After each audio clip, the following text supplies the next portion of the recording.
So the 12 essentials, what are the 12 essentials? Oh, I couldn't go through all 12 of them. Well, but, we can talk for example, about them. I've got them right here. One of the most important is the first truth is God. Yeah. But no, in the first chapter, what do we need to understand about God? Most people say, well, we need to know that God is love, God is so. Well, that's important. But we go back to see what they believed in the 300 AD, and even what the Bible teaches. What is the first thing that God revealed about himself? It wasn't that he was love or anything. He was a creator. In the beginning, God created, and that's key. You say, well, why? For this reason. If God is a creator God and we are created, then Jerry, there's purpose. No. There's purpose to the creation. And that's, in that first chapter, I write why that is so important in your life. Because I think it'd be hard to really believe there is purpose in my life if you didn't believe God is a creator God. And then... But the other two things, and one that I think in terms of worldview, that worldview is so incredibly important in this. You talk about God's Word, that's the second chapter. The third is sin, original sin. If that many evangelicals are not accepting original sin, not accepting the divinity of Christ, then there was no reason for death, then there was no original sin, and the whole thing falls apart. Oh, I agree with you. You lose all judgment, you lose everything. And that's why I felt we needed to do two things. And what do we believe about this? I had to show very clearly what the Bible teaches and why, and then what is a reality in culture. Because if you don't see that, you're not going to live it out.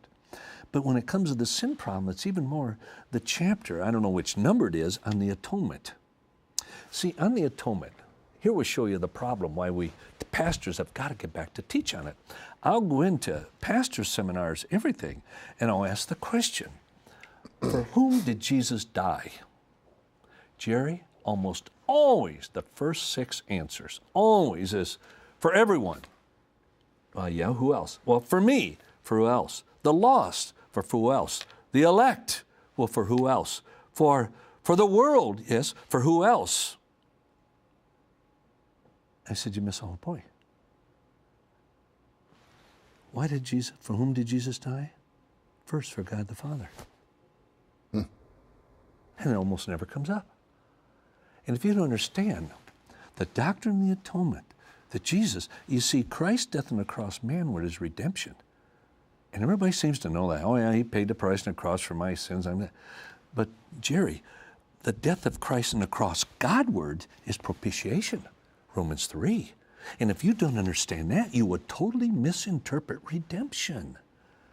And I think one of the biggest revolutionary things for me was when I realized, yes, Jesus died for me, but he died for God the Father. Whew. And to show you when I get into the atonement and the nature of God is, I've been in ministry 50 years. Jerry, when I started ministry, the Dead Sea was only sick. I mean, God said, let there be light, and I flipped the switch. I've been doing this 5 decades. I mean, you've been, what, 7 decades? No, 5 decades. But in 50 years, 6.5. probably one of the top 3 questions I will get, whether high school, university, lay, internet, or what, is this. How can a loving God let an individual go to hell? That's always one of the 2, 3, 4 top questions. No one has ever asked me this. Christians, Josh, how can a holy, just, righteous God allow a sinful individual into his presence? That's even a greater question. And no one's ever asked me that in 50 years. And what that shows to me, they don't understand biblical doctrine. And therefore, what they pass on to their children, how they live out the Christian faith, in a lot of areas, it's false. And so in this book, with each one of these truths, I hit home with misunderstandings with it. And I think one of the basic reasons is, so often we've gone away from teaching truth. But I'll tell you this, Jerry, I know only one church right now, possibly 2, but I know one church that's doing it right. And I butted heads with the pastor for years when I make statements about young people, we really disagree. Now I understand why. Because he's doing it right.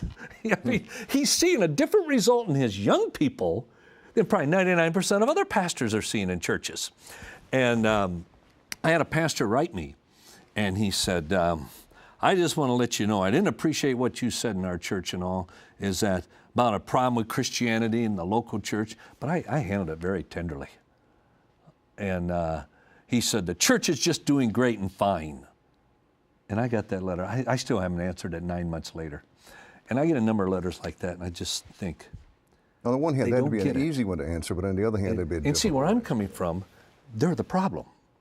But then I get letters like from pastors, Josh, I appreciate what you said. I really see that. And this is what we're doing as a church. I go, wow, they are the... You see, until you recognize the problem, you'll never be a part of the answer. Yeah. And there's one church.